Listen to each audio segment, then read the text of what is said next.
The voice of Husker Nation is on the air. This is Hail Varsity Radio. Insight, opinion, expertise, along with the biggest names talking Nebraska sports. Join in with the show at 402-489-1240 or 1-800-825-5865. Now, here are your hosts, Chris Schmidt and Elijah Herbel. Welcome to it. Busy Friday. Great to have you in. It's Hail Varsity Radio. We are presented by Currency for all your equipment financing needs. Go Currency. Chris Schmidt, Elijah Herbel. We're loaded up. Plenty of reaction to Casey Thompson to the portal. We'll get there in just a second. Ian Flynt, tremendous tight end out of Katy, Texas, going to join us in the stream about 4:15 or so. Get his thoughts on his commitment to Nebraska, committed earlier this week. Good to run him down, get his take on what he thinks about Nebraska football. Jacob Padilla. This hour, the pride of Fairbury, NBC Sports' Bill Doleman. In hour two, we'll check in with Brady Oltmans, who's been doing a live stream chat on the Hail Varsity YouTube channel about all the portal going-ons. And then Danny Burke with Veasan to get you set up for the NHL and NBA playoff weekend. Numbers to get in, 489-1240, 489-1240, or 800-825-5865. Watch the show where you want. The Hail Varsity YouTube channel, the Hail Varsity Radio Twitter feed at HVarsity Radio, and the KFOR Facebook and Twitter feed as well. Elijah, listen, the best word I can use to describe Nebraska's quarterback situation 24 hours ago is luxury. Nebraska had two sports cars. Maybe you had that Buddy that's dad had not one but two, Vets or Audis or, dare I say, Mercedes. Are we sure we're going to call them sports cars? And this is no offense to them. I'm just saying I'm painting the picture of luxury here. Okay. Painting the picture of luxury. You got your SUV, you got your sports car, and then you got some pre-owned sweet ride that you just enjoy as well. Luxury, pool, all that stuff, right? Big old mansion, it's cool. And listen, I get what you're saying. About, hold on a minute. You don't have Favre and Rodgers. I get you. Yeah, I see it more as a situation where you have this sweet pre-owned Corvette that you got from some guy on Facebook Marketplace. Vintage. He gave you a deal. It was nice. But then you got married and had a couple of kids, and now the Corvette doesn't quite fit anymore. No, and you have to go, dare I say, minivan. I was going to say like a nice family SUV. Sure. But that's where Nebraska's at. And minivan owners, you swear by them, so I'm not picking a fight. Nebraska had a luxurious situation 24 hours ago with two quarterbacks, multi-year starters, and guys that have won football games in the Power Five. Today, after 10 a.m. or after 9:45, Nebraska's like everybody else. How good's our starter? And what is the gap between 1 and 2? And how bad is the drop-off? Here is what likely went down as Matt Rules painted the picture. You have your exit interviews. You have your discussion. This is what we see for you. It's transparent. And do you have any questions or comments? And I think it was pretty darn hard for Casey, because he was injured this spring, to realistically say, yep, I can go beat out Sims, maybe go beat out Hoiberg, and win the job and play my 6th senior year. Casey had to do this. In all honesty, it's not that he couldn't or wouldn't have won the job, but they brought Sims in to win the job. What's the quote that lasts with you from Coach Rule this spring? Like number 1 or number 2 for me is a thrower that can run. Okay? That's what you have in Sims. God forbid Sims gets hurt. We don't know how much of a jump. Purdy, he's still here. Hoiberg, he's still here. What can they make to have a serviceable backup, assuming your starter goes down in Big Ten play?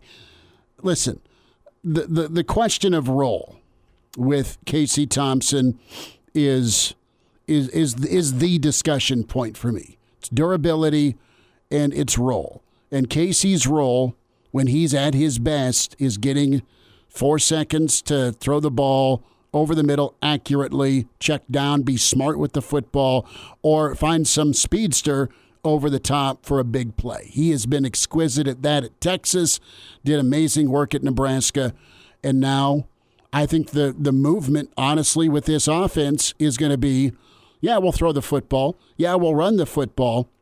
But we're going to need our quarterback to run the football 10 to 15 times. Casey, we think you can do it. Do you want to do it? Don't have the answer. Haven't had a chance to talk to Casey Thompson. But that's not been his game.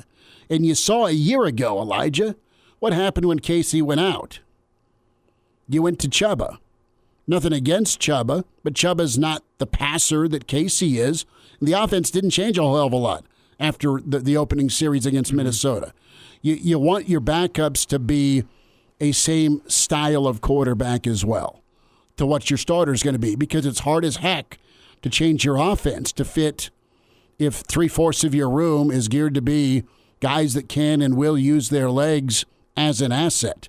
Nebraska wants to stress defenses. They want to stress defenses running the football, and they want to stress defenses running the football with some quarterback run element. Not go crazy like Adrian. Hey, Adrian, carry it 27 times and keep your jaw wired. Oh. Okay? I mean, so there's overkill, clearly. But listen, Casey had to do this. Class act, really good ball player, and he may end up on a better team next year. There's a lot of suitors. I mean, I'm talking Auburn. I'm talking Florida. Dare I say Alabama needs a quarterback? No, they've got 400 down there. No. Go look at their quarterback. I know they roster. keep adding one per day. Casey's proven. Casey's better than any quarterback they have on that roster. I don't disagree with you there. Where else could he end up? Arizona State. I mean, Oklahoma State. I mean, they don't have an incumbent. Yep. Go get a chance to go beat Oklahoma yet again? Sure. That'd be a little weird. Casey, good to see you. Your son has been at Texas, Nebraska, and Oklahoma State. Every rival known to man for the University of Oklahoma you played for. But whenever you look at that Oklahoma State offense, it does fit Casey Thompson's strengths better. That's the way I see this. I don't think this is Casey running from competition. No, I think, absolutely I think Casey stuck with it through the spring because he wanted to be a part of a competition. Then I think you see spring football, you see how Jeff Sims performs, you go, okay, it's no guarantee I'm going to go win this starting spot with 1 year of eligibility. And hey, on top of all that, you mentioned the fact that Matt Rule wants a guy who's a thrower that can also run. I think Casey fits that. The question is, does he want to run? And whenever you look at what Nebraska's offense showed you in the spring game, I don't think that's how Casey Thompson's going to showcase his abilities for a potential NFL shot. I think he knows he's got 1 year left. You're probably going to get that waiver. He still does need a waiver, despite the fact he's a grad transfer. He's used that one free transfer, so he's going to need a waiver. That's probably going to be pretty easy to get with the coaching change this offseason and the fact that he is a graduate. So you look at that and you say, well, I can probably get a transfer here. I can go to somewhere that's going to showcase my abilities more. I probably won't have to compete as hard for a starting spot. And you know what? I can get some tape down for NFL teams next year to show them not only did I have a good season at Nebraska, a good, not great season last year at Nebraska, I can go put some more on film and I can go get a shot with an NFL team. Leaves Nebraska in a tough spot, knowing the fact that you don't have a secondary option, really. I don't believe that Hoiberg is truly pushing for a starting spot. I don't believe that Hoiberg's truly going to be pushing for the starting spot this fall, so leaves you without some quarterback competition. But in terms of what makes sense for Casey Thompson, this makes sense. Go to an offense that's going to showcase your abilities better, because what I saw in the spring game did not show me that it was going to be an offense that was going to showcase what Casey Thompson can do with the football. I just don't know. You need a willing runner. And when you're running for your life, you get real willing to try and keep a play alive or make something happen on offense or just stay alive. But when you're called, and listen, he did get his number called on some zone read stuff. When Nebraska on first and second down wasn't able to just power in and hand off to the running back, the quarterback kept it and they scored. The quarterbacks, I think, accounted for 10 to 12 rushing touchdowns last year. When you look at the backups and the starter, that might be a bit of a high number, but they're around that double-digit number. Listen, what's this offensive line? Let's talk a little bit more about what you're playing with next fall. What's this offensive line best positioned to do, right? I mean, there is going to be a real emphasis on running the football. on running the football in the Big Ten. Nebraska tried a year ago with the pass-first offense. How you get results in the Big Ten is by running the ball, some play action, and occasionally using your quarterback to run things. So we'll have plenty more on Casey Thompson's departure. You got to make sure you got that good tight end that can both you got to find the tight end. Can both Absolutely. run block and go out and catch some passes. Yes. So we will welcome in Ian Flynt, newest commit for Nebraska football for 2024. Ian, do you have us okay? Thanks for a few minutes. Yes, sir. Well, good to spend a few minutes with you. We were just talking some Nebraska football, shocking enough.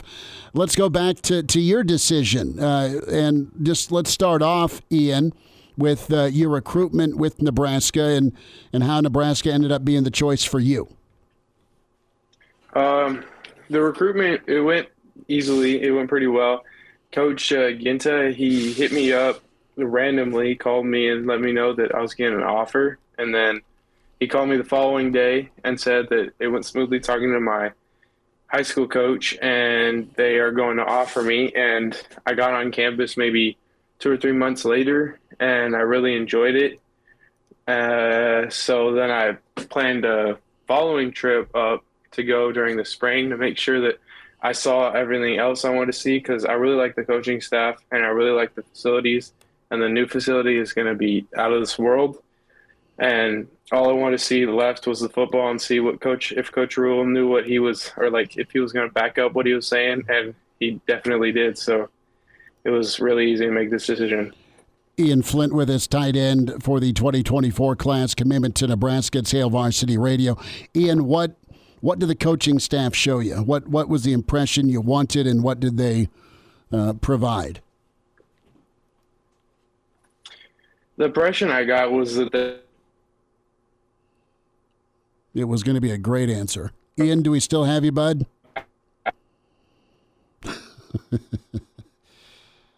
Okay. Ian is frozen.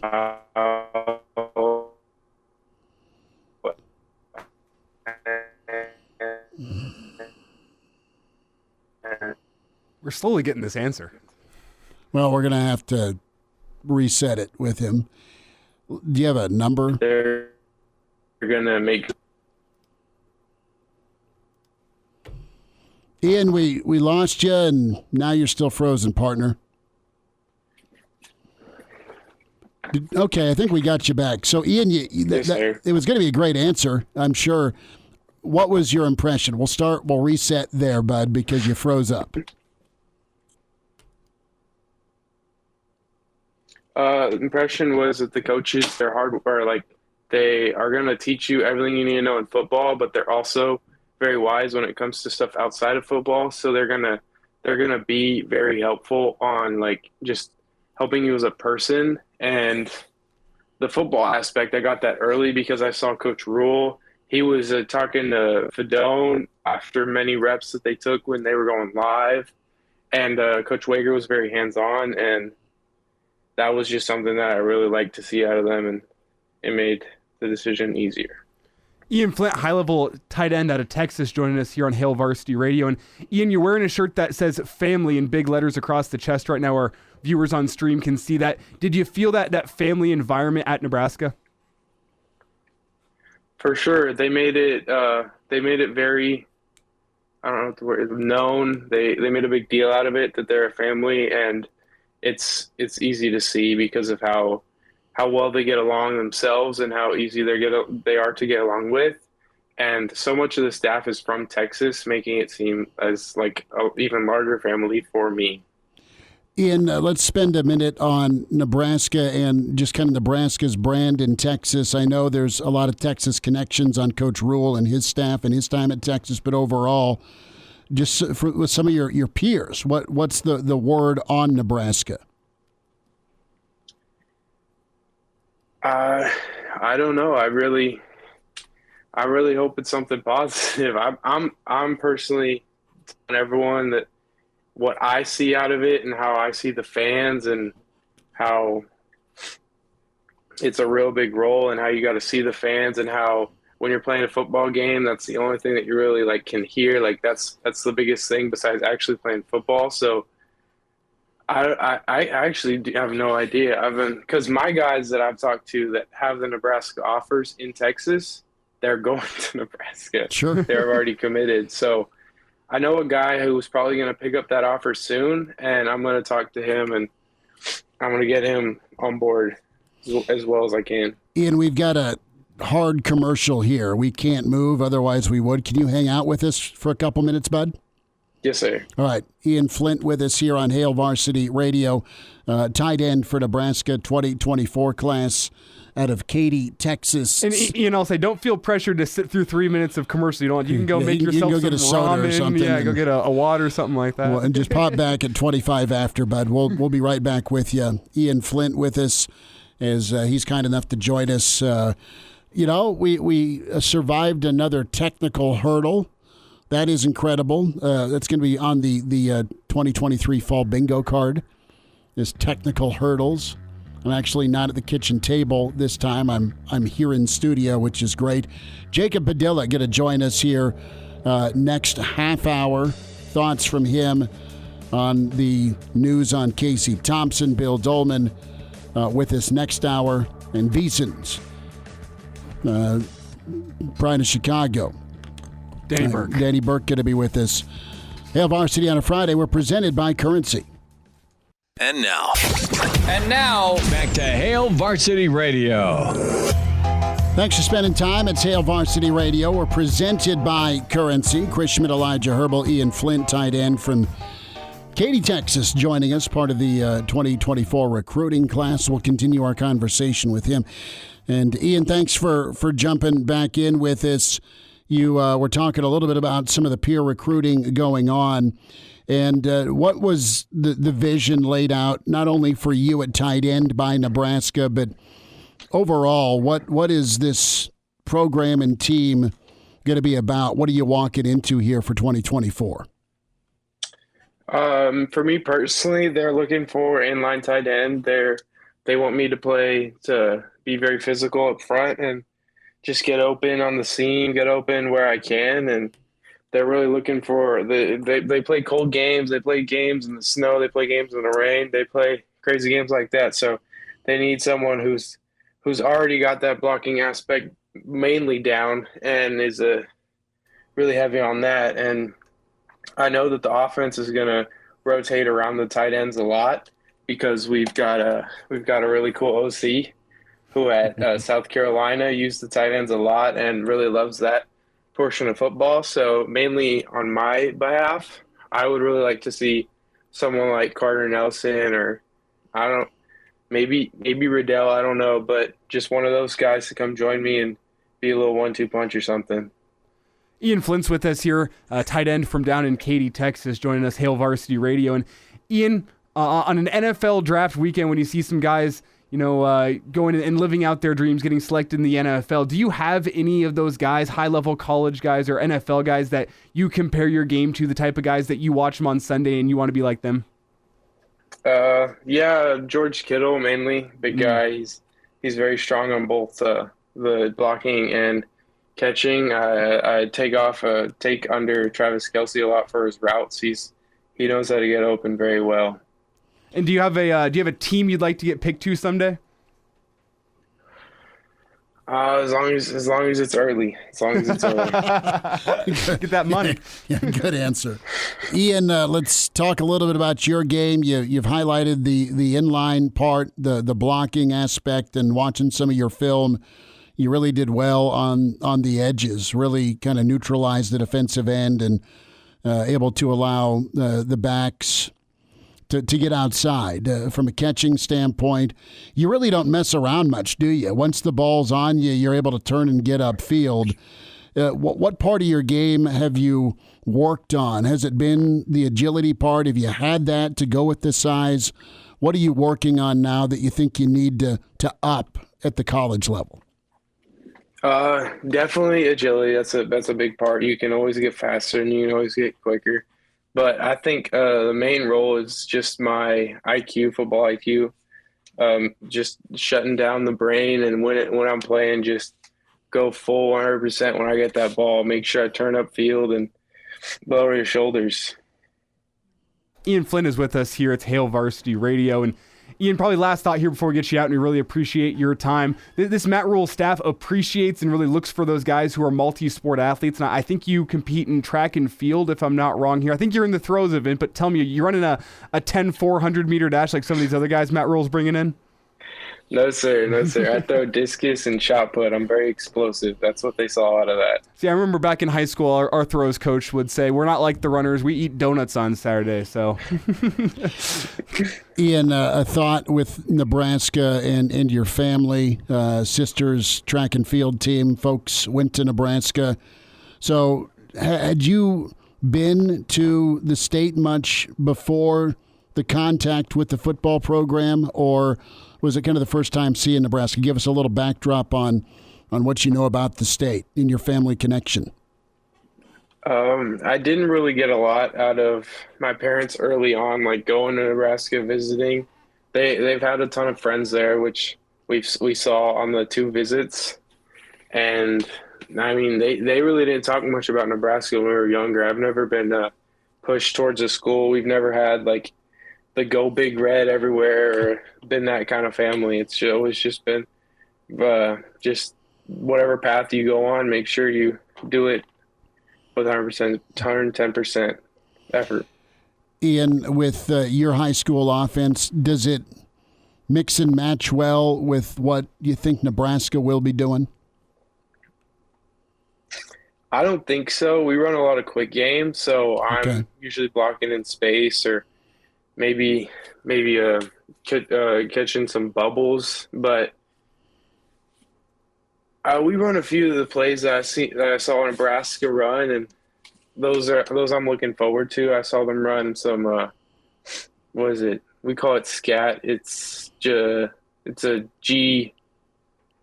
I forgot the actual term for it. Mm-hmm. It's the pulling. It's the It's the leading tackle and the pulling tight end who's pulling to lead. The tackle kicks, the tight end leads. But a counter, like a tackle. Yeah. Gee, counter, my fault. No, you're good. You're good. I run a little of those plays in high school, and I felt very confident when I saw practice that I could step in there and wouldn't have too many difficulties. Ian, whenever you look at Nebraska, there's a couple staples I need to get your take on. You've been to Nebraska a couple times by now. Have you had a runza by now? Mm-mm. I highly recommend the runs when you get here. And then chili and cinnamon rolls, not separately, together. Chili and cinnamon rolls. You had that? No, sir. No, sir? Okay. Well, you're going to learn by the time you get up here to Nebraska, Ian. Chili and cinnamon rolls and runs are the 2 things you got to try at least once during your time here. I got you. Ian's like, leave me alone. He's like, chili and cinnamon rolls, I'll pass. Ian, you take care. Best to you and your family. Thanks for a few minutes with us today. Thank you. All right. Good to spend time with Ian Flynt, tight end for Nebraska. And Big Red wants to get a couple of tight ends. Ian's absolutely a must-get when you have – think of the teams that have done well with kind of the flex tight end, the inline tight end, and the red zone opportunity where that inline tight end can hammer a defensive end for a little bit, then sneak out, and boom, there's the touchdown. You got to like the George Kittle thought. I mean, that guy's kind of what it is in the NFL right now from a blocking and pass catching guy. Andrews, of course, too, with Baltimore. Gronk back in his day was fantastic with his ability. So that's pretty awesome to catch up with Ian Flynt. And Schmidt, a quick trivia question for you. There's been another Nebraska football player to come from Katy, Texas. He did end up transferring, I believe. It was a pretty high-level recruit from down in the state of Texas, class of 2013 from Katy. Do you know who it was? Running back. Yeah, was it Green? It was not Aaron Green. That's a good guess. Not Aaron Green. Aaron Green was from San Antonio. Okay. Aaron Green played high school ball with Tommy Armstrong. And now that I think about it, he had a couple knee injuries during his career, and I think derailed, but I do actually think he graduated at Husker now that I think about it. I am lost. Adam Taylor. Yes, Adam Taylor was supposed to go to LSU and then blew his knee, and then Taylor, I think, drove not an Escalade. Taylor's driving a pretty high-end SUV. I mean, he was just by the time he was done, he was not seeing a lot of time just because of those constant injuries. Yeah, he had a knee injury, I think, senior year of high school, and then he had another one. I think it was either his freshman or sophomore year on campus. But now I think about it, I think I remember him staying the course and being a guy who was here for all 4 years, graduated in 2017, if I remember correctly. Adam Taylor, though, your last Husker from Katy, Texas. Now Ian Flynt. It's a big-time region. Katy, Texas it's just west of Houston, if I remember correctly. It's Taylor High School is where he's out of, so good stuff from Ian Flynt. We'll get a couple more thoughts here on Casey Thompson's departure, and we'll spend some time with Jacob Padilla next segment. Bill Doleman at 5:05. We started off talking about luxury and role and what you want from your quarterback in this offense. Just during that commercial break, was made contact and responded to by Charles Thompson. So he will join us next week. So Casey's pops will be with us. Of course, Charles, great quarterback at Oklahoma. Had fun with him during the Nebraska-Oklahoma week this last fall. But you want to go down some of the landing spots for Casey Thompson, perhaps Indiana, Northwestern, Rutgers, for sure in the Big Ten, Auburn in the SEC. I would put Florida down there as well. And then for the Big 12, Oklahoma State, Arizona State in the Pac-12. So his role was going to be tough for Casey Thompson, presumably to have the role he wants as a soon-to-be 25-year-old and a guy on his last rodeo in year 6. And what you have in Sims is this, okay? He's handpicked. He's December. He's brought in when Nebraska's able to go into the portal and get the quarterback. He's big. He's fast. He's durable. It's not that he's been injury-free, but you saw Sims in the spring game able to break some tackles, and not from the secondary. He broke some tackles from defensive line and some linebackers on that design quarterback keep that he got into the end zone on. He is going to really be important with Nebraska's rushing attack. Nebraska averaged almost 2.5 yards a carry with their running back run game last year. You need the quarterback element. And if you bring in some spread or the threat of the quarterback run, that just messes with defenses. It's an advantage. You make your safeties tackle. You and I can all do the math on what it can do. And Coach Barnett nailed it yesterday, and that was if you stress a defense with a running quarterback, you're going to get one-on-one coverage. And you get one-on-one coverage, you can find tight ends like Ian Flynt in future years or guys like Fedoni next year. So Nebraska will be okay if Sims can stay healthy, okay? Just like every other team in college football. Does our starter stay healthy? Does our starter play up to his optimum ability? And then what can we do? God forbid you got to go to second or third team quarterback and maybe a second team quarterback that's inexperienced or hasn't put it all together yet. Are you able to survive? You able to survive with, son, just don't screw it up. Here's what you do well. We'll lean on that with some play calls and defense go win the ball game. I mean, that's life in the Big Ten. That's life in the Big Ten when your quarterback goes down. And I hate talking about future injury. You don't want it. And that's not where my head is. But I'm just saying with Sims, you're going to ask him to do a lot. He is able to do a lot, but you got to pray he's healthy. Because now the other guy that's won enough ball games to make you feel comfortable is no longer. This does change my outlook a little bit on Nebraska with Casey's departure. I think they can still get to 6 wins next year, but if you would have had both of them, which was laughable to even think that could happen, if you did in fact have someone go down, at least you had a winner behind him. And now, back to Hail Varsity Radio.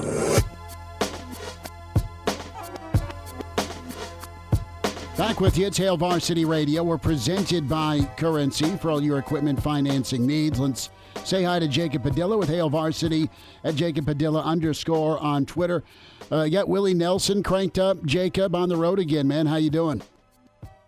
I'm doing all right. It's a slightly shorter trip this week than last week, only going to Wichita and instead of St. Louis. But, yeah, it's going smoothly so far besides the rain. Jacob, let's keep it on the basketball theme here before we get to your reaction to Casey Thompson entering his name into the transfer portal. But let's go to Hunter Sallis as he picks Wake Forest over Nebraska. Nebraska makes it into the final two, but Hunter Sallis not going to be a Husker next year. Your reaction, was this a surprise to you? And how close do you think Hunter Sallis was to actually picking the Huskers? Yeah, it's not a surprise at all. I can't remember. I think I might have talked to you guys about it last week based on what I heard about the Wake Forest visit and how that went. I kind of thought Nebraska needed to kind of pull off something big to sway him away from Steve Forbes and Wake Forest and kind of what they sold him on and kind of the vision for him and his family with that program. So not at all surprised. Definitely a disappointment, especially because with some of the other guys they struck out on, obviously Javion McCollum, Charlie Reitzel, and then Hunter was kind of the last of that group there. Mario Guendo from Georgia as well, picked Oregon. So that was kind of the group that they were looking at there, and now all these guys are going elsewhere, and Hunter was kind of the last one in that group. And now they kind of have to reset their board and kind of figure out, all right, they got 3 spots to fill right now. They obviously need some backcourt help. They kind of push all the chips in for Hunter at this point and came up empty on that. So now it's time to kind of reevaluate, take a look at who's out there in the portal now, kind of maybe look around and see who might be entering the portal. Obviously, we've got another kind of week and a half, 2 weeks or so before the portal closes here, and we've got new players going in every day. So at this point, I don't have a great feel for where they might be going next. I think those names will start to come out here as they reach out and make some contact and hopefully get some guys on for visits. But it does feel kind of like this is the next phase. They obviously they struck out with their first couple of guys they had on visits. Then they had the great Wednesday, I believe, when you got the double commitment from Brink Mass and Bryce Williams. And I've obviously already put out a kind of scattering report film study on Mass. I've got one of those coming on Bryce Williams. I'm in the kind of process of breaking down that film now. So, Hail Varsity readers, that's something to look forward to here coming up in this next week. And now they struck out on kind of the phase 3 with those 4 guards. And now you're moving on to the next phase. We got to, again, reassess the board and try to get some new guys in here for visits to fill those spots. Jacob, as far as direction of the program, I don't have Wake's numbers in front of me. I know the ACC is a pretty glamorous basketball league. Big Ten's well-respected, obviously. But is it an apples-to-apples comparison, or is Wake maybe a few paces ahead of finding some dancing moves in March when we talk about program standings? Yeah, they didn't have a great year last year, but I think part of it was kind of what Steve Forbes and that program have done for transfer guards the last couple of years with Alondas Williams and Tyree Appleby. Those guys transferred in there and had fantastic seasons for them. I'm sure that was part of the recruiting pitch. And I don't know that, like, Hunter himself was ever, like, someone that was just over the moon about, like, playing at home and being like a face of a program or anything like that. Hunter kind of just wants to go hoop. So like he's not like Sam Griesel, obviously much more established college player, been around a little bit longer and gone through a lot of stuff. He came in here wanting to be the kind of the face, and he grew up obviously a Husker fan and all that type of stuff. I don't know that Nebraska had that same kind of advantage there with someone like Hunter. And out Wake Forest and just head out there, go hoop, and hopefully get a chance to kind of make a splash like the last couple of transfer guards that they brought in there. I think that he's not the only one they've got in the backcourt there. They've got a couple other good players. I think they added one, maybe got one coming back.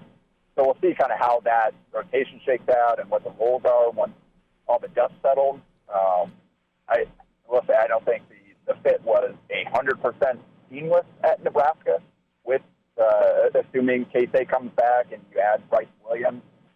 I think Fred Hoiberg would have been happy to figure it out and make it work, and go point guard by committee and play all three of those guys together and figure it out. But I don't know if that's 100% like, oh, this is the absolute perfect fit for you. So that's got a lot of things, I think, went into it. Hopefully Hunter kind of gets what he's looking for out there and can kind of build some confidence and get back to playing like the player he was in high school, and while also maintaining kind of the defensive principles and kind of the role player stuff that he gained out there at Gonzaga. You know, Jacob, what's it going to take for Nebraska and this staff to land either out of high school or in the portal a Nebraska kid? I know Griesel's a great get and did wonders for Nebraska, but Nebraska's really been 0-4 either. Not that they haven't tried, but they just haven't won the recruiting battles for in-state kids. Yeah, I mean, ultimately, you got to have success, I think. And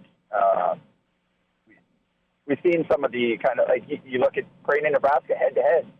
Like, it's a tough sell. Like, if you've got the option, like, depending on what you're looking for, Creighton's just further ahead right now in terms of success and the ability to kind of offer that. We saw that with Isaac Trout and kind of things played out there. They lost that one head-to-head with Creighton, and then some of these other guys that maybe Creighton's not going after as hard, they still landed at the programs and teams went after them. But I think combination of you got to either find kind of the perfect fit, like a Sam Griesel, someone who legitimately cares about Husker basketball, or you just got to make it a more desirable location. And the best way to do that is go have some success, like try to get things to click. Obviously, we saw a little bit last year of them moving in the right direction. You got to continue to find the guys that fit well and can move it forward. And then maybe if you're flirting for a postseason berth, then you can sell a guy on coming in that, hey, you're the one that can push us over the top here. So it really is going to come down to just finding the right fit at the right time. Nebraska isn't a program that can go out and just obviously win any recruiting battle they want at this point. So you got to have things kind of fall in place when you're battling a lack of history and a lack of recent success both. Jacob Padilla with us at Hail Varsity Radio. We'll wind down hour one. Couple more thoughts from Jacob. We'll get his take on Casey Thompson off to the portal. Bill Doleman, Brady Oltmans, Danny Burke. Loaded hour two at Hail Varsity were presented by Currency.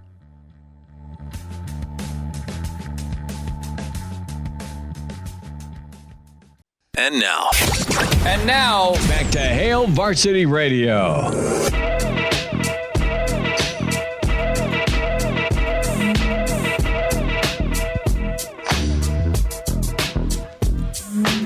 Well, Jacob is driving to Wichita. We will get caught up with Jacob another time to get his thoughts on probably Casey Thompson's landing spot. It's all right. We love talking with Jacob Padilla. Appreciate his time. Schmidt, Elijah Herbel at Hail Varsity were presented by Currency. So much to get to in hour two, as we'll get some other reactions on Thompson's transfer. Brady Oltmans, Bill Doleman, and then your gambling fix for the weekend with Danny Burke. NBA, NHL, postseason galore.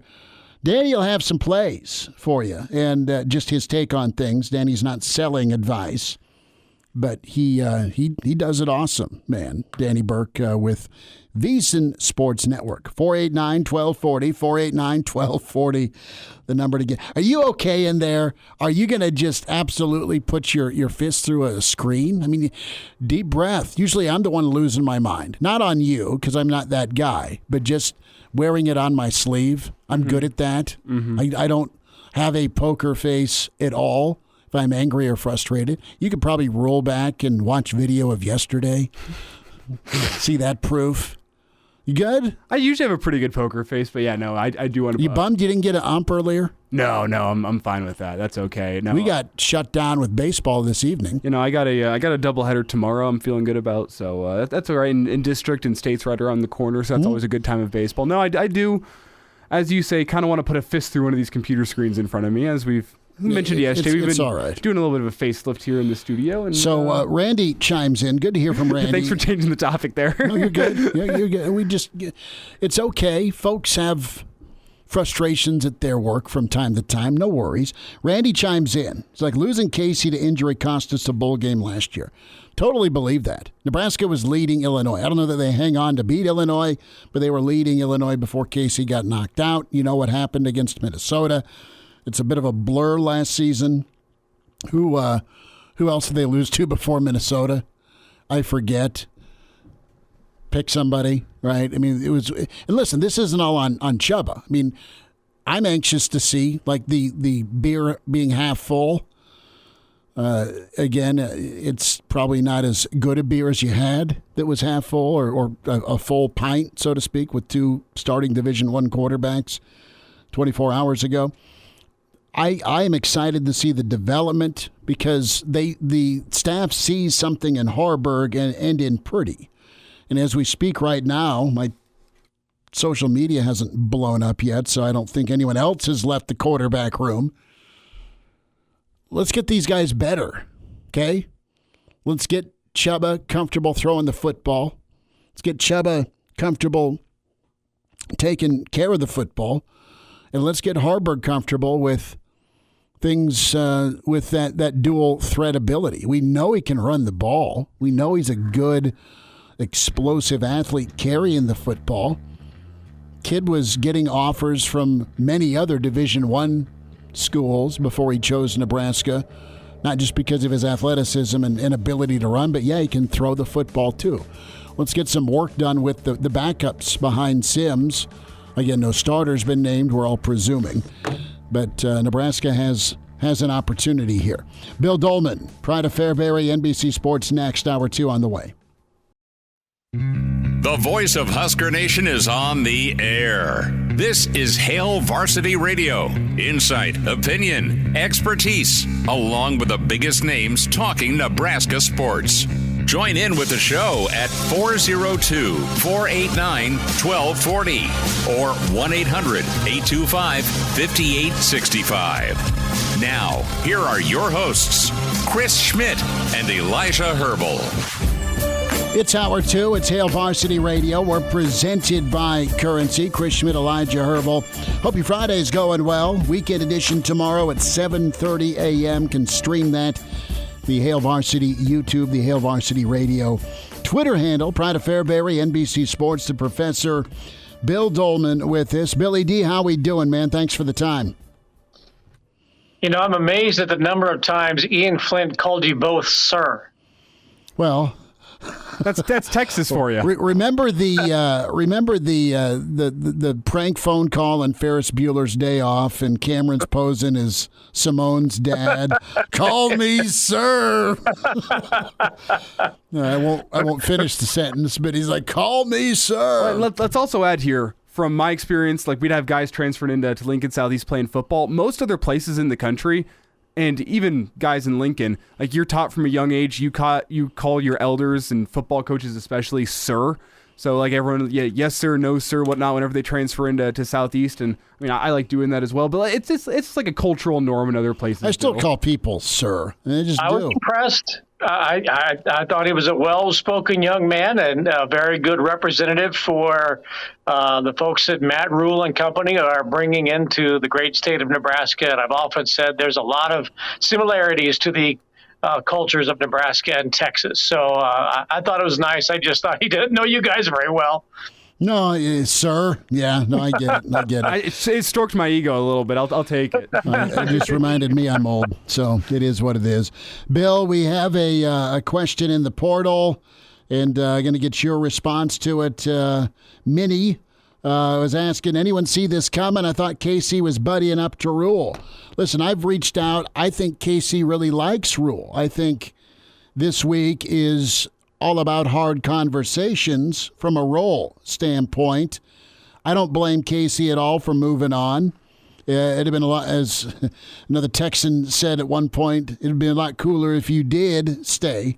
But I totally get it. I don't see the outlook maybe changing that much with Nebraska losing Thompson. I just don't have the confidence in the backups right now because we haven't seen a lot of productivity. I think Sims can be good, but does Sims stay healthy for an entire season? Your reaction to the news of the day and also Minnie's question. I, to be honest with you, I'm not all that surprised because Jeff Sims has had the last 2 months with spring ball, and since he announced his intentions to transfer to Nebraska, he didn't come here with the idea that he was going to be a backup. He came here to compete for the job, and he got all of the snaps and all of the attention. All indications are that his teammates love him, and that he's going to be a very good quarterback for Nebraska. And unfortunately for Casey Thompson, who performed admirably last year, he just did not get reps and the opportunity to show what he could do in the offense. And for him in his college football career, and probably for his career, it's winding down. So he's seeing, look, I don't feel at this stage of my career that I want to battle and compete. Now, this is not to say he's not a competitor. But how about I just go play someplace where I know I'm going to get the opportunity. I can go out and finish my career, hopefully healthy, for 11, 12, 13 games. And people say he's going to be a great coach someday. All right, well, maybe it's time to go, look toward that career. I just think Jeff Sims has had a great audition and a great spring and a great opportunity to establish himself. And he didn't do anything last Saturday, I think, that would dissuade people from what his capabilities are. I think he looks like he's going to be a very good quarterback, and he can run, right? And there's a whole lot of talk about running the football in this offense. And God bless Casey Thompson, but, for most of the second half of last season, he was a banged-up guy. And, surgery on your labrum, that's not an easy thing to come back from, right? So was there any guarantee that he was going to play a lot, even if he was the backup? This wasn't going to be or isn't going to be a two-quarterback system. So, and here's the other thing, too, and nobody has talked about this today. Zero since the announcement came down. Trey Palmer ain't coming back either, right? 71 catches last year. Trey Palmer, and I don't know how many of those were Palmer or Casey Thompson. But when you're losing the guy that all you really got to do is step back and wing it as far as you can and let a guy with 4.3 speed or better go run underneath it, that's a big loss for Nebraska. That's a big loss for Casey Thompson. And when you don't have that coming back, and there are question marks about the Nebraska receiving corps. It looks like they've got great athletes that are there. Marcus Washington caught 31 passes last year, but he hasn't been talked a lot about during the course of the spring. So the receiving corps is different. You're losing a guy whose name is probably going to be called today, I would think. Okay? So that's changes for Casey Thompson also. Travis Vokalek is gone. 20 catches last year, banged up a lot of the season. So it's a different team than it was a year ago, in addition to being a different coaching staff. So, I'm not surprised, to be honest. I think he was a great representative, and he'll be great wherever else he goes. Bill, do you worry now about Nebraska's quarterback depth and what they have there with the presumed backup being Heinrich Haarberg? Jeff Sims, yeah, we saw what he has to show in the spring game, but overall Nebraska just is lacking some real starting experience at the quarterback spot there. Does that worry you, or do you think Nebraska's got guys in that quarterback room that can run this offense successfully based on what you've seen?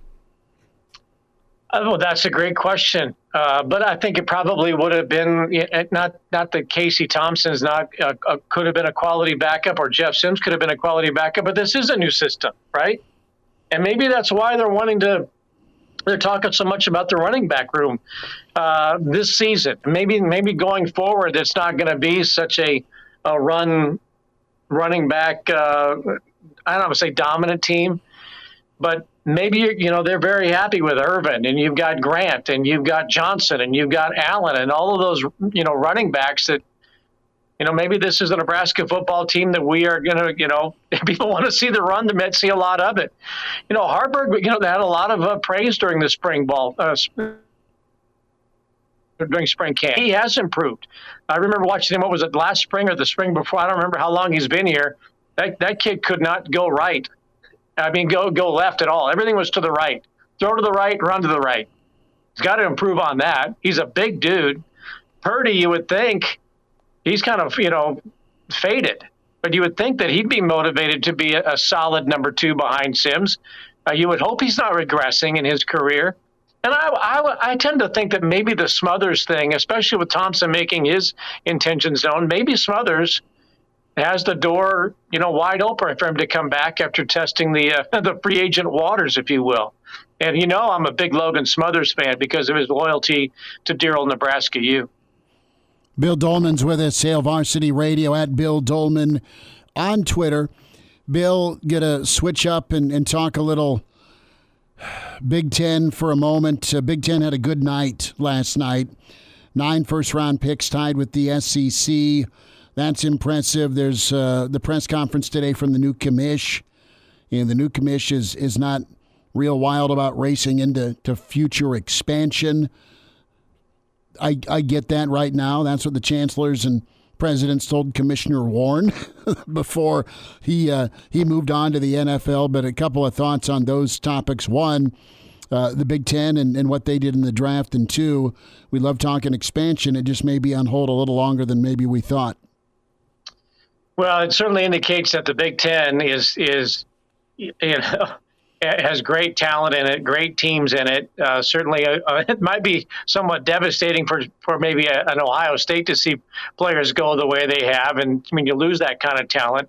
But look, it's going to be to have the SEC and the Big Ten have as many go as they did in the first round just continues to indicate that there's such a wide between those two leagues and everybody else. And, the Power Five and Group of Five terms, those are made up by somebody. Nobody really knows the origins other than they were in a newspaper article a couple of years ago.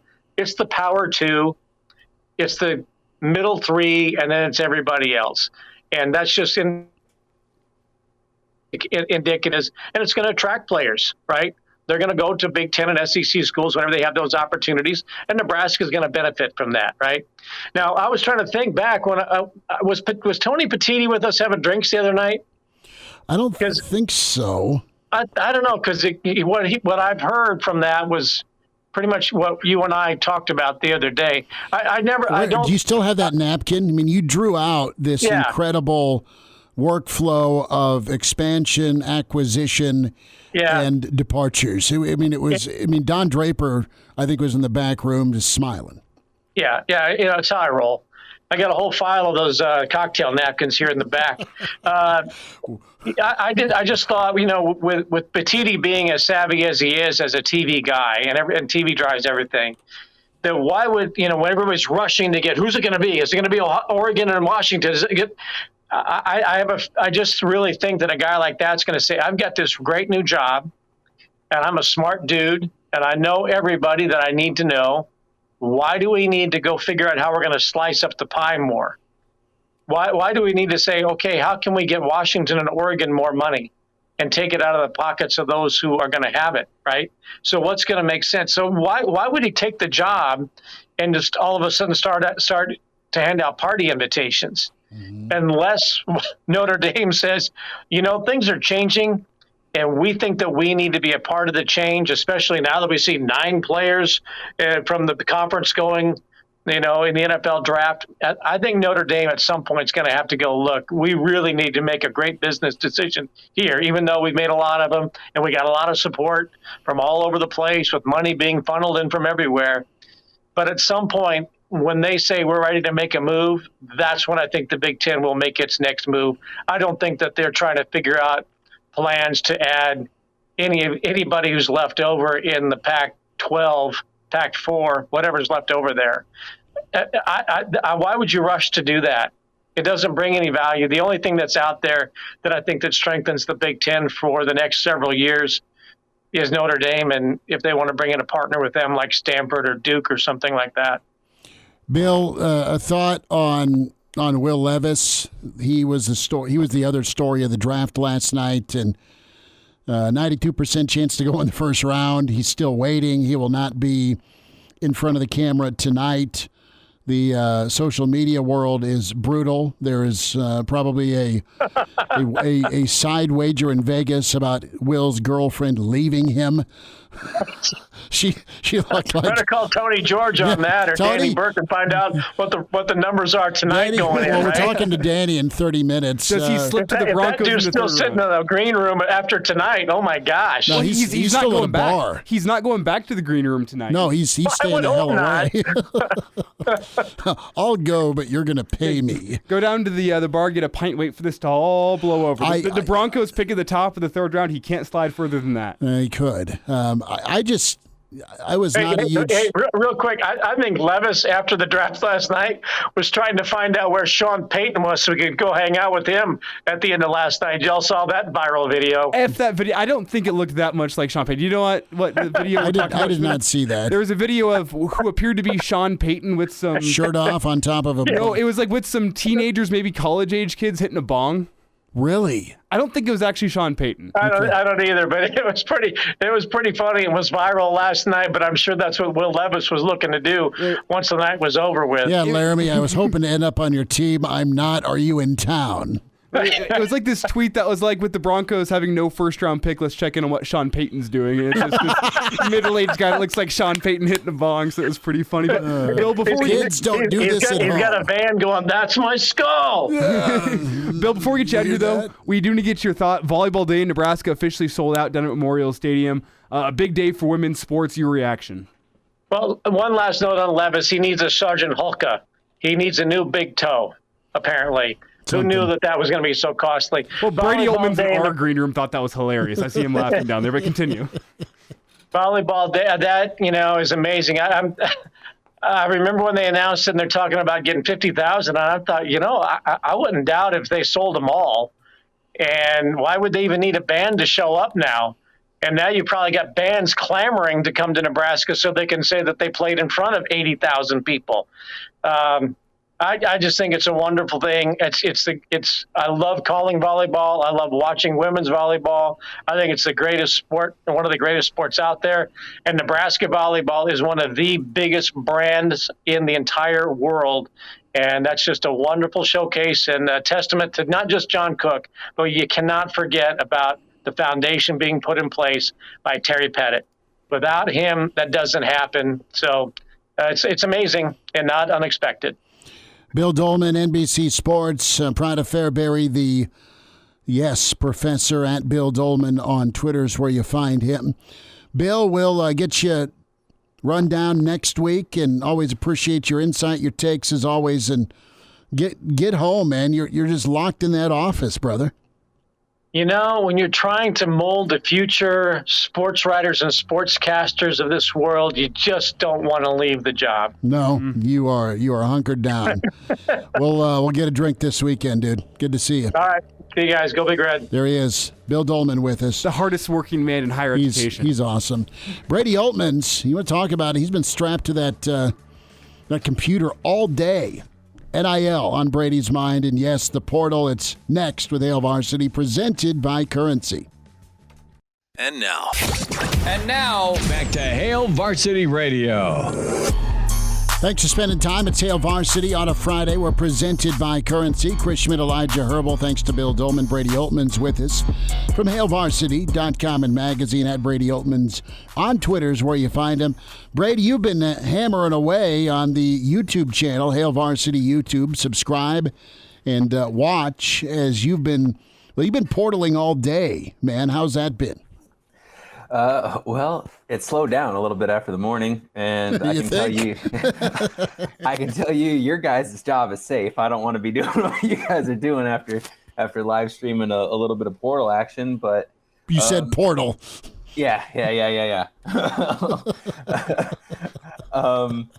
It's been, I don't know, it's been interesting. We got a good weekend ahead of us that could get hectic still, but the Friday news dump always brings a little bit of something, and we got a good one this morning, so why not, talk about it? Well, Nebraska lost a good one in Casey Thompson, landing spot unsure. Bombshell for you, or were you 50-50 on his return anyway. I mean, just doing the math here on the hill to climb, first and foremost with injury, and then you have desired fit in offense, in the offense, and then you also look at the experience factor. I mean, that takes some of the weight off, and that's part of this sting. Really smart player, really talented player, committed guy that is going to go do it for somebody else next fall. Yeah, I think it stands out to me right away how much he withstood last year. I mean, he was banged up a lot of last season and ended up missing only 2.5 games all of last year. Required surgery, obviously, but he withstood a lot, accruing different injuries and stood through most of it last season. And then he was a grad transfer. He could have really kind of hopped in the portal at any time. He wasn't really bound by windows because he graduated last December. But ultimately, I think he understood, and he reached out to PJ Walker, Charlie Brewer, guys who quarterbacked under Matt Rule before, to kind of get an idea of what he was going into. So he really had an idea. His teammates talked about him being, first in the room, last one out, studying throughout spring ball and really getting a grasp of the system. He had a headset on at all scrimmages.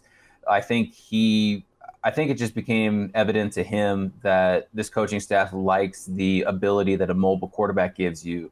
I know, like Matt Rule said, Jeff Sims isn't a runner who can throw. He's a passer who runs a 4.4 40. And Heinrich Harburg obviously captured the imagination of a lot of the coaching staff in the spring with his athleticism. They like Chubba Purdy still. I just think it became kind of evident enough to Casey that his mobility he couldn't fit in with the things that they wanted to do, and he saw greener pastures elsewhere. But yeah, obviously with all that he endured in the last year, he's all on track and everything rehab wise. So hope everything works out for him there and he stays on track. But I wouldn't say that it's surprising. It's only surprising in the sense that I could maybe have seen him try to stick it out and try to win the job in the summer. But other than that, I think it just became clear that his skill set wasn't going to fit as well as other quarterback skill sets do in that system. Brady Oltmans is with us here from his gaming studio, flexing the PlayStation 5 over his left shoulder. I see it. He is rubbing it into my face, and we're going to have to roll through that as we're talking some Casey Thompson. Brady, how I phrased this back in hour one was that I think Casey knew he could have operated this offense if given the chance, but with only 1 year of eligibility left, knowing that there could be a professional career that awaits after college, he wanted to go find a spot that was going to be able to showcase his strengths better than Nebraska's offense. Would you say that's fair, that Casey could have operated this offense, but it wouldn't have necessarily played to his strengths or what he believes his strengths are? Yeah, I think that's totally fair. I mean, he's going to have to learn a new system, or relatively a new system anyway, but this would have been 3 different offenses that he'd engineer in 3 years. I mean, he adjusted something brand new to Mark Whipple last year, and then he's gone. So even just having the benefit of familiarity of a new system wouldn't be afforded to him in year 2 in Nebraska. And again, it's just not a system that is like engineered to fit what he does well. You know what I mean? Not to say that he couldn't do it, but again, I just think that he's a little bit of if you think of a prototypical quarterback to fit in a Matt Rule, Marcus Satterfield offense, it's not what Casey does well. I mean, Casey's capable of doing it. It's just not what he needs to do, and that showcases his talents as much to make the biggest claim for him, going into the next level in a final year of college eligibility. It's got to be a comfort thing too, right? I mean, you want to be comfortable in the offense you're going to run, and his comfort level, I don't know how comfortable he was, but what he was skilled at was hanging in that pocket and finding receivers versus on designed runs, aside from the red zone. When he ran, it was because there was 5 fat guys chasing him. Yeah, well, I mean, just the pressure rate and the abuse the guy took. I mean, the guy had no feeling in his throwing hand for 2 weeks. Yeah, well, and keep in mind too, this is another thing. His go-to targets are gone. Yeah, I mean, absolutely. Marcus Washington is back, so he has some familiarity there. But Alante Brown is gone. Trey Palmer is gone. Travis Vokalek's gone. Chancellor Brewington is gone. He has to get used to Billy Kemp and Josh Fleeks and a whole outside of Marcus Washington, basically an entire new receivers room. And so again, there's just not that built-in familiarity of a year or two in the same system there. So I think it would be like starting all over again anyway. Brady, you did a fabulous story in the latest Hail Varsity magazine issue. We will show it to those watching on the Stream Hail Varsity YouTube or Hail Varsity Radio Twitter handle at HVarsity Radio. Subscribe, get the digital and the print. HailVarsity.com/offer is how you do that. You won't be disappointed. You took a pretty deep dive into NIL. Can you share a few nuggets from your story? Well, yeah, it was kind of a good recap after 2 years and a lot of headlines that NIL grabs, because I'm of the belief in covering this. You see a lot of people point to name, image, and likeness as kind of like the boogeyman. If Nebraska doesn't get a guy, people always claim NIL is a factor in it. But reporting it, really the biggest thing that stands out to me still is there's really no independent check and balance to understand that the deals that are being made are factual. It's within everybody's best interest to kind of talk about the numbers in a more grandiose way and inflate them, really. It works to benefit the player because it makes them seem to other potential NIL deals more valuable. It's going to cost a little bit more if you inflate some numbers a little bit. That increases their value. For the agent, if there's one involved, it makes them seem like they're doing their job. For the collectives, it makes everybody that I don't want to say employ, but everyone that they work with and manage, it makes them seem like they're doing their job and bringing up more money to a spot where Nebraska and its NIL collectives are really, they're in good shape. We'll put it that way. Even though we haven't seen hard financial numbers for it, they're just functioning in the top 10 nationally in terms of NIL dealage being done. So that's what I go back to, is whatever's being said, there might be some truth to it, but there's really nothing. Like, for example, the NFL players union reps, all of that, they have to report all of that. Whereas NIL deals really only have to be reported to the schools themselves, but they don't have to be reported third party. And so there's really nothing at work now to kind of keep them honest, unlike with the NFL. So that's what's really true. What's really true, right? What's the true number for a left tackle, a quarterback? What's the deal brokered for the collective to the student? Yeah, exactly. And obviously it varies by school, varies by position, by player even. But even trying to ask around, nobody was really willing to share those numbers, which kind of, obviously raises my ears and say, well, I'm not just going to take your word on it on something like this. So at this point, still, everything's kind of up in the air, and there's really no accountability for accuracy in the system right now. And Brady, whenever you see those sites online, and I say this from conversations with guys who used to play at Nebraska or close friends of those who are still playing at Nebraska, that those NIL valuations, quote unquote, that you see online are not really, anything that you should be looking into, because if we're honest here, that looks at followers and following, especially on social media, and it doesn't account for the fact that a quarterback at his school is going to get more money than an offensive tackle at the same school, even if they have the same following. Essentially, the numbers that you see online in terms of estimations can't be trusted. Yeah, well then, plus, if, say for instance, you've got a 4-star kid that has a however much $40,000 NIL estimation on one of those sites, if he's a safety, he's going to be worth more probably going to a Michigan than he would be to going to, say, what's a good comp, like even in Indiana. Or if you've got maybe a 4-star quarterback, is going to be worth more in NIL evaluation than, say, a 5-star defensive back, simply because the nature of being a quarterback and having all eyes on you at a premier position. You know what I mean? Like, it just there's so many intangibles and so many variations in it that, I look at those NIL evaluations and I think, like, who's, says who, you know what I mean? Like, it's so arbitrary. And again, without having a market value baseline estimation of accuracy, it's just really difficult to keep all those checks and balances involved. Brady, about 90 seconds. Any more bombshells this weekend when it comes to portal in Nebraska? Anything you're hearing, or are you just keeping your ears open? At Brady Oltmans on Twitter, HailVarsity.com. Of course, you'll be reporting there. Yeah, no names have kind of been floated out to me right now as like this person is looking to transfer, anything like that. By scholarship numbers wise, they still got a couple, like a handful over. I want to say maybe 6 or so is about the round number of transfers yet to go before they hit the 85 scholarship limit. So I'll be keeping an eye on that, plus plenty of NFL draft coverage this weekend. 15 seconds, Brady. Could you see Nebraska bringing in another quarterback this summer?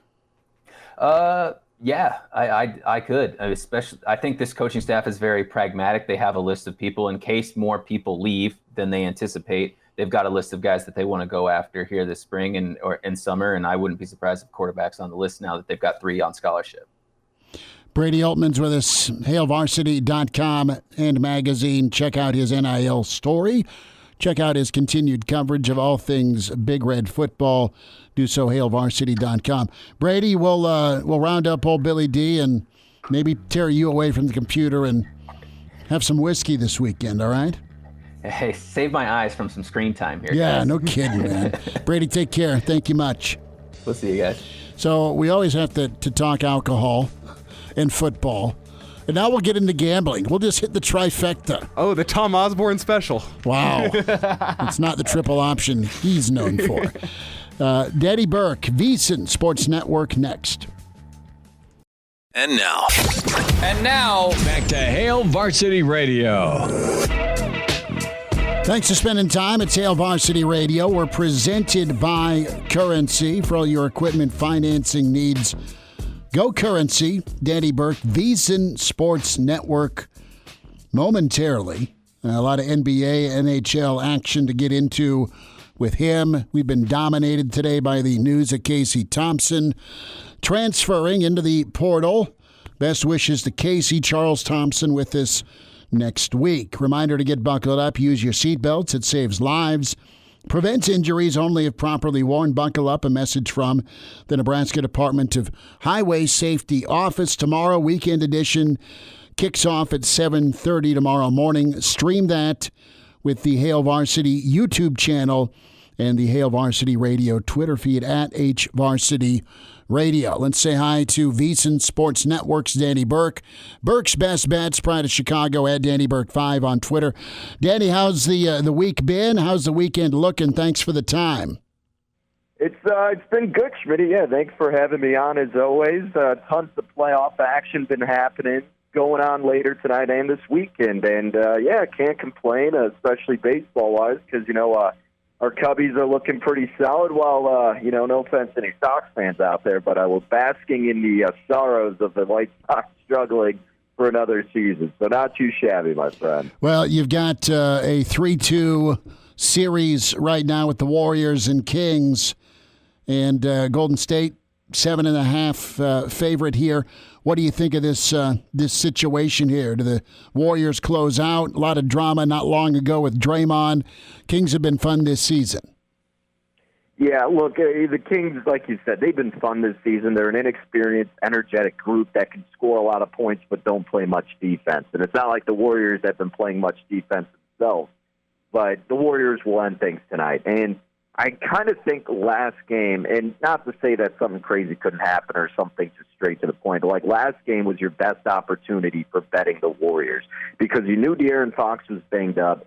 Even though it was an ugly Game 4 in Golden State, you probably figured that Game 5 was going to be the game where the Warriors could finally squeak out a win on the road. Like, as bad as Golden State had been on the road this entire season, if there's a time and a team to do it against, it was that situation. And it wasn't pretty, don't get me wrong, not seamless by any stretch of the imagination, but that's what ended up happening. And now, like you said, they're up to 7.5 point favorites.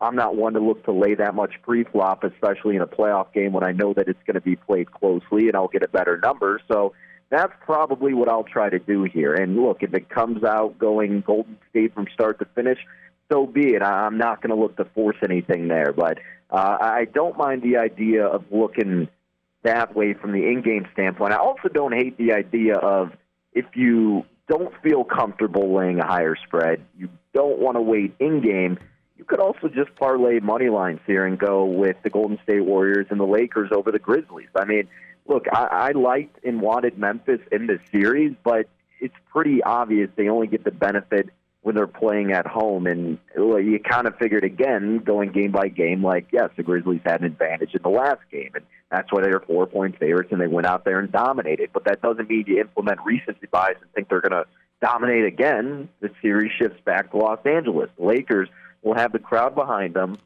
They'll be able to capture momentum probably early on like they have been. And Memphis really just struggles to get consistent scoring. Yes, they finally got it last game, but besides that, it's been so tough for them to work it and find it. And I would be pleasantly surprised, I guess you could say again, because I took a little piece of the Grizzlies for the series, but I would be pleasantly surprised if they went out there and won this game. They could keep it close, but at the end of the day, I think the Lakers finish things off. So I don't think it's a bad strategy to look to do a money line parlay. It's not going to be a juicy one, but to get a good look for the Warriors, you don't have to worry about the spread, and then you could just go with the Lakers outright in a game that they should be able to handle appropriately. Danny Burke is with us here. It's Burke's Best Bets, and Danny, I was going to say this for a little bit later, but I got to get into it. My Nuggets taking on the Suns' first game in that 7-game series is slated for tomorrow night. And Danny, whenever you look at the series, price is pretty even. The Suns are the slight favorite in that series, but series starts off in Denver. Denver's going to have home court advantage. Does that sway your opinion at all with the Suns playing at Mile High? Are you still taking D-Book and Kevin Durant and Chris Paul to take down the Nuggets? So I'm in a unique situation here, Elijah. I have a ticket on the Suns to win the West at plus 750. I took that a week before they got Kevin Durant. And then to kind of hedge on that, I took the Nuggets to win the championship at plus 750, which that number is basically still available right now. I kind of think people are forgetting about Denver a little bit. And I was saying this on a couple of shows, but it seems like in whatever sport, or I guess the main example you could point to, rather, would be like football. There's always a team that starts out really good, is solid during, most of the year, but then there's a little bit of a slide. And for the Nuggets, it was that last month.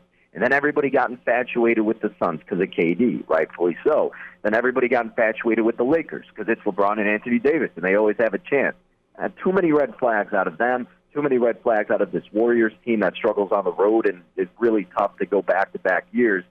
The Nuggets, with the home court advantage, okay, yes, not, but more so with the depth, I actually think have the advantage over Phoenix. I mean, you saw Phoenix struggling in every single game playing from behind against the Kawhi Leonard-less, Paul George-less Clippers, and when they did have Kawhi in, they were really struggling. So now that you're going up against an actual respectable opponent like the Nuggets, who can match with their depth, I think the Nuggets actually are the better team in this series. I think they win Game 1, and if you want them for the series, I would take them now before Game 1 because I think they win that, and then the odds will go in their favor. But the Suns just keep digging a hole from themselves right away, and you can only ask Kevin Durant and Booker and Chris Paul to do so much every single game. They don't have any bench production. You saw that be an issue with Cleveland. You saw that be an issue with Phoenix. And now they'll actually have to pay the repercussions from it because you're going against a worthy opponent in Denver. So I like your Nuggets, man. Danny Burke with his VSiN Sports Network at Danny Burke 5 on Twitter. Catch him on the VSiN channel weekends. Danny, NHL full slate tonight, 4 series, all tied up at 3-2. Where are you leaning tonight? What game do you like? So I did make one prop bet. I realize it's not available in a lot of outlets. There's only one sports book here in Illinois that allows it. But if somehow you're able to get it, I did the Bruins over 31.5 shots on goal. Long story short, they're averaging 35 with Bergeron back in the lineup. They put up 44 last game. I realize it went to overtime, but still, they should have more of a true sense of how their offense should be. So that's what I did in that regard. I do think they closed it out. I lean toward the Islanders in their game. Dallas and Minnesota is going to be a hell of a game. I got a big bet on Dallas to win the series, so that's what I'll be sweating out, guys. I'm not making any additional plays here, but I will heavily be rooting for the Stars. And how can you not look to fade Elijah's Avalanche tonight? Seattle dominated pretty much every game at the start. Colorado's climbed back at a couple of them, but the plus price is hard to ignore with the Kraken. I hate to say it, Elijah, but this is obviously a different version of the team from last year, so I think the Kraken are taking the cake tonight. Danny, it's not a championship team this year. I've accepted that. They may not win this series, but Cale Makar is back tonight. The Avs are going to win this one. They're going to force 7. I'm just letting you know right now. I don't think they're going to win Game 7, which is going to be heartbreaking at home. But Cale Makar is back. This team is good enough to force 7. I think they do it tonight. I think I'm showing up Monday in a Kraken jersey. I will leave. Hey, they got the best colors out there, man. I won't even go find a new show. I will get out of radio permanently. Going to release the Kraken. I like it. Daddy, enjoy your weekend. Thanks for the time. Always love catching up with you. Appreciate it, man. Yeah, you got it, fellas. Take care. Enjoy your weekend. There he is, Veasan's own Danny Burke. Had Danny Burke 5. You know, Danny's right there with Musburger and crew. Awesome setup for him. Does an incredible job. After this break, I need to tell you what I learned during the segment, that another part of our technical difficulties I need to tell you about. It's funny. You'll laugh. Hail Varsity continues, winding down a Friday. And now, back to Hail Varsity Radio. Busy Friday. It's Hail Varsity, Spotify, iTunes, Google Plays, where you can go get the podcast, the entire show, or just different segments. Big thanks to Jacob Padilla and Ian Flynt, tight end recruit, committed to Nebraska this week. He joined us to start the show. We got plenty of thoughts on Casey Thompson's departure, wishing him the best. And then Bill Doleman and Brady Oltmans also joined us. Mike from the stream checks in.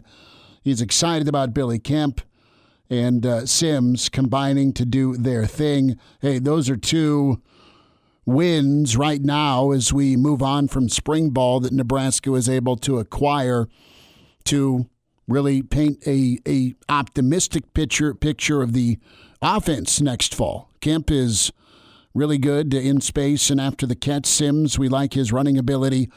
And you know what? Nebraska is, his style is the fit for the future of the offense. And you know what? Best wishes to Casey Thompson, where he's got really good arm talent and running the football on purpose is not something he may be super excited about. Again, it's fit and it's comfort, and Nebraska's super comfortable with the fit they have in Sims, and we'll see what quarterbacks behind Sims can continue to make some strides. I know we'll cover it and get Cranak's take on it tomorrow as well with the weekend edition. And that was a question that was asked to me by actually a couple people I know, is like, man, is Hoiberg going to be the guy that's competing for that starting spot here this fall? I would venture to say no. I think this coaching staff probably is going into summer and fall thinking Jeff Sims is their guy. Could that change? Maybe, but based on what I saw, I think there's still going to be a competition, but you got to have the door on the competition closed so you can just start doing your offense and running your wants. Exactly. It's a case to me where Jeff Sims, from what I've seen and from what it sounds like we're hearing from the coaching staff, is head and shoulders above where the rest of the quarterback room is. So I think he's your guy. The question to me is, what does Nebraska have in Heinrich Hoiberg? And we'll know what this coaching staff thinks based on if they start offering some transfer portal quarterbacks here in the next weeks and I guess days and weeks is the best way to put it. If they go after another quarterback, that's what they think of Hoiberg. But quickly here, Schmidt, before the show ends, I'd like to bring up what some people on our stream may have noticed this week. I just noticed it this week. In flipping computers where we run our stream, I had to use some old banners, and I did not realize that our banner, our ticker at the bottom of the screen, still said 2022 on it. So I got that fixed last segment, but for anyone watching on stream, no one let me know, so I'm thinking nobody noticed it. It said we were in April 2022 for this entire week. So I blame our stream listeners. Crew is blaming me for some technical difficulties earlier. I'll take that, but Crew, I blame you for not alerting me that ticker was wrong. You know, the ticker is what it is. I mean, it's there. It's there for your enjoyment. But when someone, is it's absolutely there for your sponsorship. When if someone is looking back on these shows in 5 years, they're probably going to be pretty confused seeing 2022 and say, why are these guys talking about Casey Thompson? Well, it's 2023. We've gotten that fixed. Well, we were talking about Casey Thompson. I'm kidding. We were not. He was not available yet. Was he? Last year? Yeah, then we finished. Because we had all those comments from Mark Whipple during spring ball saying, like, that's our guy. And Scott Frost saying, it's an open competition. And Mark Whipple being like, well, we wouldn't bring Casey here if he wasn't going to be the starter. The hell it is, Blondie. Get back in your office. Sorry, Whip. Man, so many things that... What a nightmare last year was. That, like, at the time, we're like, that's interesting. But now looking back, we go, wow, that was, like, code red. We should have seen that from a mile away. Well, talk at you tomorrow morning in the stream. Hail Varsity YouTube, Hail Varsity Radio Twitter handle, 7:30. Enjoy your Friday.